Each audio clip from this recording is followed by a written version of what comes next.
Hello, hello!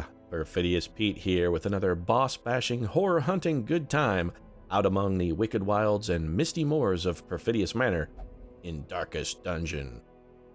And our last episode, folks, was an absolute literary triumph in the crossover department.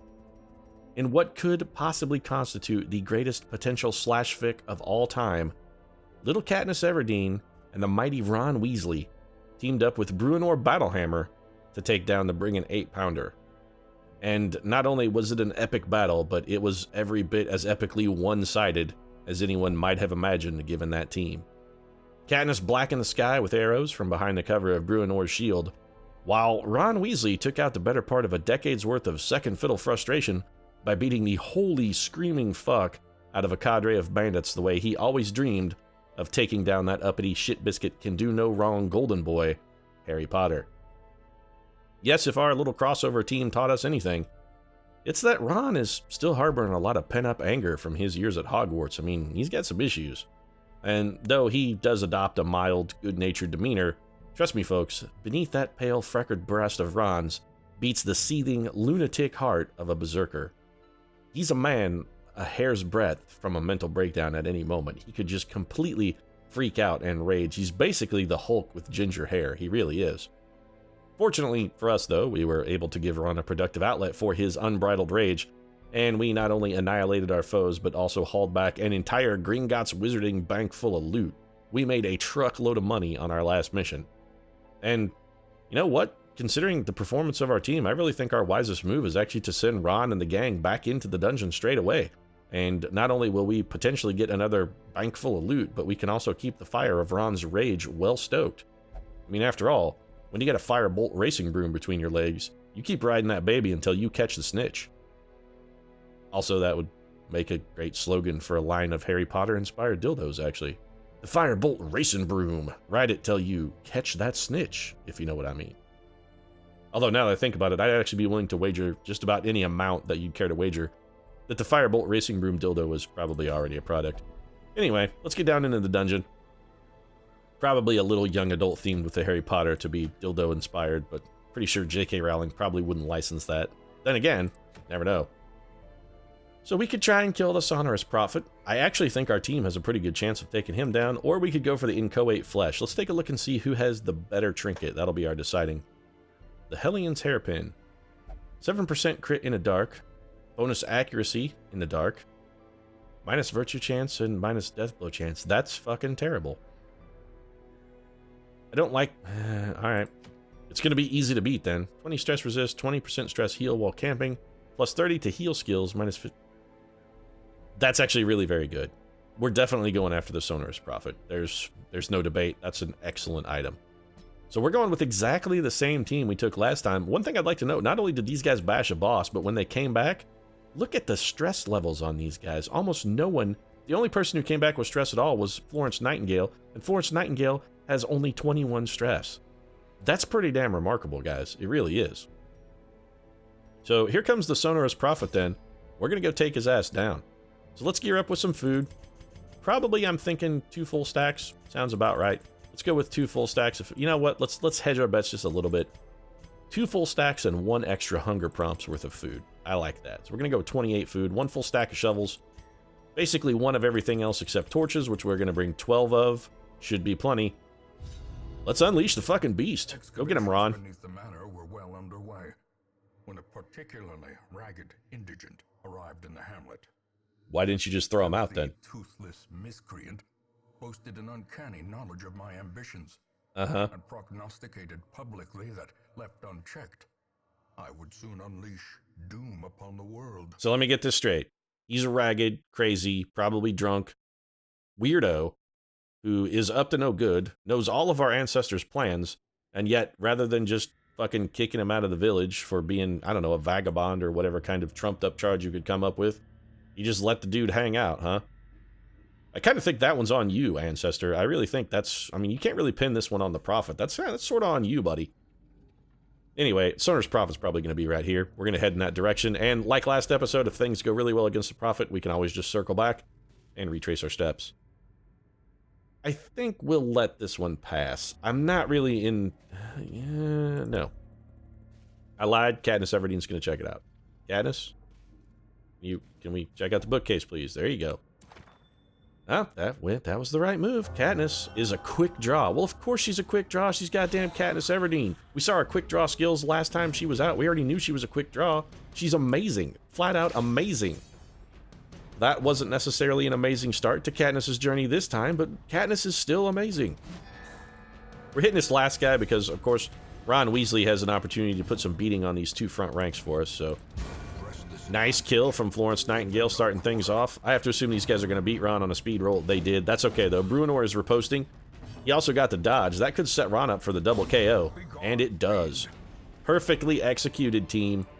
I'm telling you, this team cannot be stopped. They really cannot be stopped. They are completely in fuego. I'm getting burned just touching them. I'm getting burned just touching them. They're so damn hot. You can hear the sizzle. Huh. I'm wishing I'd gone the other way. We've got an extra fight, but honestly, should I really be afraid of fights at this point with this team? The beatdowns these guys are handing out, should I really even be concerned at all? Probably not, is the answer to that question. Alright, let's see how you face off against some bandits. I mean, if you do as well as you did the last time we fought bandits, these guys really don't stand much of a chance at all. I think we have Katniss just straight up go for the fucking monster critical to the face. I was gonna say go for the kill, but Katniss Everdeen is simply going to destroy her foes. She's had enough. She's tired of what the oligarchy is doing to the folks down in District 13, and frankly, she's had it up to here, and she's not going to take it anymore. Even Florence Nightingale pulling a dodge. Man, oh, well, alright. I was just about to say that our team is making these bandits look like a bunch of punk-ass bitches, but then they go and throw that monster critical at Ron Weasley, which probably isn't helping out Ron's situation. Scars, not really what Ron Weasley is looking for. He doesn't really need a lot of scars. On an interesting note, they actually did push a patch today. It has increased the likelihood of a single target heal to critical, so it's got a slight buff. We're gonna go for the kill here. If Ron had the heal ability, which he actually does, but it's a stress heal. If he had the actual straight-up healing ability, it might have made a case there for not necessarily going for the kill and delaying another round just to get a chance to patch Ron up. But we still have our campfire, so we can't always just toss a little camp right before we fight the Sonorous Prophet if we need to. Likely, we probably will, because we're going to want the buffs.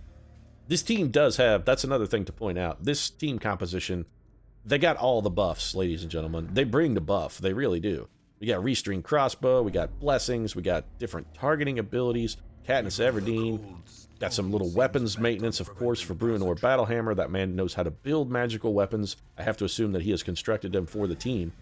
I mean, he built one for that fucking piece of shit, hack, stupid-ass barbarian Wolfgar. If he can build him the greatest magical item in the history of D&D, he can fucking make a decent sword for Ron Weasley. We're gonna burn a torch here. Treasure room. So, we're definitely looking at the... What am I... excuse me? We're definitely looking at the Sonorous Prophet being right here, by the way. So we know where he's at. We got him locked down. We can't really afford to press our luck with another bookcase. We are not going to get that lucky. This one remains unexplored. Sorry, Ron. I don't want Hermione finding some secret recipe for some hidden potion or juice of Safu that's going to cause a lot of unfortunate hijinks around the old barracks or campus or whatever the hell it is that you call the place where you all live in Hogwarts. Let's just go for the beating. Let's just start beating on the brigands. We'll bring them down. We can't necessarily hit that Fusilier, but if he blanket fires, Bruenor might be able to kill him with a riposte. That's what we're going to hope for. Katniss, suppressing the entire team. She only got the debuff on one unit, but honestly, if I only pick one unit to get the debuff, the Fusilier is actually who I would have taken with that debuff. Also, he's dead now. Death is the debuff that never goes away. Our little shanking friend taking a bit of a punishment as well. Rain of Whips. That's another thing they also adjusted in the most recent patch that I'd like to point out. AoE attacks now calculate criticals on targets individually, which means that if this bandit's attack criticals, it doesn't critical our entire party and give them like 200 stress in one swing. It criticals each person individually and applies stress accordingly. Which, honestly, I think is a fantastic change. It really is. Not just because it makes things easier, but because it makes things more predictable. And predictability is good in strategy games. You need things to be at least a little bit predictable and a little bit stable. Otherwise, there's no strategy. If everything is basically random, why make it a strategy game? fine decision, I think, on the part of the mod maker, of the programmers. It's a good design decision from Red Hook. We're gonna actually have Ron heal up here. An heirloom chest. I don't feel the need to waste a key. Contents are ours. We don't even really care about heirlooms other than crests, so we'll just throw the bus on the floor. I have to assume between here and the end of the dungeon we are going to find some more treasure. We're a little more banged up than I would necessarily approve of, but we should be okay. And again, camping, always still a possibility. Don't want to forget, we can just camp. This thing's getting whacked with a shovel. Ron Weasley smashing a cabinet open, finding gold and crest, two things which we are sort of really the only two things we're still interested in. So we're going for the bone rabble. Actually, I probably should have thrown a heal there, especially considering that that attack missed. Alright, the bone courtier is just straight up dodging everything. He's floating like a butterfly. He did not necessarily sting like a bee, though, with that attack. I wouldn't really say that's sting like a bee. More like sting like a bean than a bee. Yeah, give me the full-on suppression, Katniss. That's good. Hopefully we can make that next Tempting Goblet miss, because there's nothing we can do to stop it at this point, really. Bruenor Battle Hammer, trading 3 damage for 9 damage. That's a pretty respectable trade. 3-1. A Tempting Goblet, that missed, largely probably... Oh, I was going to say due to Katniss's debuff, but it actually missed, so... We're going to take the hit on that guy, because the Bone Courtier can now only knife in the dark, and the rest of our team has opportunities to beat him up. Plus, don't kill him, Ron. Missed a chance to heal there, Weasley. Yeah, well, you know, Ron Weasley is... Gotta be Mr. Tryhard, fucking overachiever, constantly trying to show that he's just as good as Harry. Doesn't always work out well, for you, does it, Ron, buddy? Yeah. No, it doesn't. You're right. It doesn't work out for you. You're right. No, you're right, Ron. It's, yeah. I mean, it's an untenable situation. I don't really have any advice for you, because clearly Harry Potter is the golden boy. I mean, he's the Mary Sue. He's got you outclassed in pretty much every capacity. There's really nothing you can do to thwart it, Ron. You just kind of gotta accept the fact that you're a second-class citizen. So we're definitely going to restring our crossbow. And we are probably going to bless, and the person we're going to bless is actually Ron Weasley. We need his accuracy as high as possible. We're definitely going to weapons practice. Bam. And we're also going to instruction, and again, that goes to the mighty Ron Weasley. And how much time have we got left? 1. I don't think we can do anything, actually, with 1 time. We can't, so we're just going to rest. You feel strong and powerful. Let us carry on. Well, you're doing a battle hammer. You damn well better feel strong and powerful. We are the flame? I'm not even sure what that's supposed to mean. Ron, are you talking about your ginger hair? He must be talking about his hair. That makes sense. Come on, we have medicinal herbs, Ron. Don't climb inside an Iron Maiden, Ron. Have your years at Hogwarts taught you nothing? It's that literally every object you encounter could potentially be deadly or somehow crippling to the space-time continuum. You could literally destroy the universe by looking at a painting, Ron. If you lived at Hogwarts, you should just have a black sack over your head at all times. This, we were always getting boned. We have nobody. That's the one drawback to the Team Amazing Dream Team here, is that they have literally no one to handle traps. We're going to pump up to full. Ron is full. Well, I guess we definitely pumped up to full then. Probably should have burned a torch before coming in to face the Prophet as well. 70 light actually is probably acceptable. So a little calamitous prognostication, that just means rocks are going to fall at these two. That's not necessarily a huge problem. You cannot hit the back row, so you know what? In this instance, I think bolstering is actually what we're looking for. We want to bolster. We need Katniss going as quick as possible, because a lot of our damage here is going to come from young Katniss Everdeen. We'll have Florence Nightingale, of course, chipping in where she can. And Ron Weasley, you got a retribution for me, buddy. You got a revenge. We need all the damage you can get if we're going to take down these pews, because these things have a lot of protection. And so the Blight is admittedly a bit of a problem. Holy fucking shit, that did a lot of damage.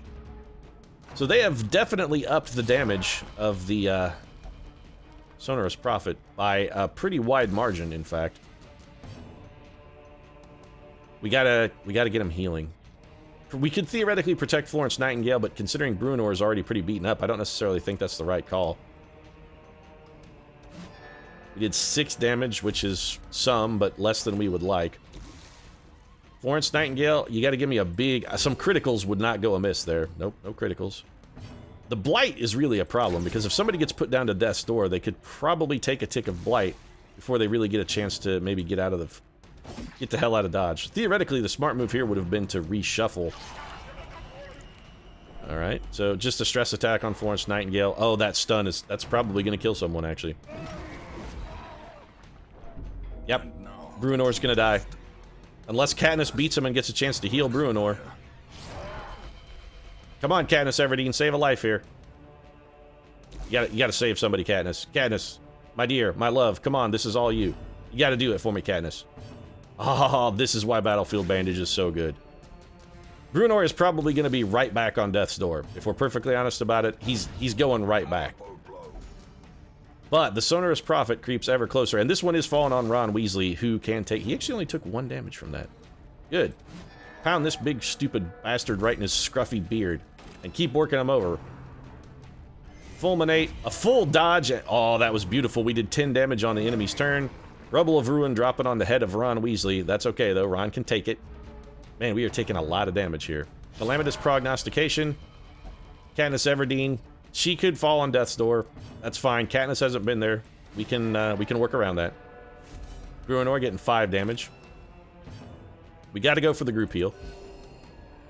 No doubt about it. We need to keep trying, keep working. 13 damage from Katniss Everdeen, so we're getting close. We're not all the way home. Ron Weasley could close it out right here. Ron Weasley gets very close, but not quite all the way home. Honestly, the Ron Weasley failure there is not terrible for us because it will give Katniss another chance to put a coral in his eye. Katniss is not blighted, so we could heal Katniss up. Now, she can't heal herself. It is worth... Oh, this is bad. Oh, Katniss, my dear, you're living on fucking borrowed time. We got to get a heal on Katniss Everdeen immediately. As quick as is possible. Okay, so group heal. That takes Katniss off death's door. Fantastic. Ron, a little bit of smackdown here. Nope, 7 damage, but that's okay. Oh, come on, not Katniss. Okay, it was only a stress attack. Katniss could be okay, and she's gonna kill this guy. Perfectly done. Look at this team. Brilliant. From top to bottom, front to back, side to side. That was a thing of beauty. Everyone. Perfective. Perfective? Is perfective a word? I'm so exuberant, I really don't know how to properly express myself. Words are failing me at this moment because of my genuine pleasure with how strong our team did. That being said, they really kind of upped the Sonorous Prophet quite a bit. He is considerably more difficult than he used to be. The damage from the falling rocks has been increased quite a bit. These can go because we don't need busts. I am going to take these crests, and I would rather have 500. You know what? Actually, let's get rid of the torches. I'm not going to continue on in this simply because we're out of food. Not having food is a bit of a deal breaker, and we did pretty reasonable, actually, in the cash department anyway, considering these consecrated pews are actually worth 1,250 gold each. This is a pretty solid little haul, so we're just going to bail out. Stress is low. Probably going to send Katniss in for a little bit of stress relief as well, but still, all in all, a highly successful little trip for us.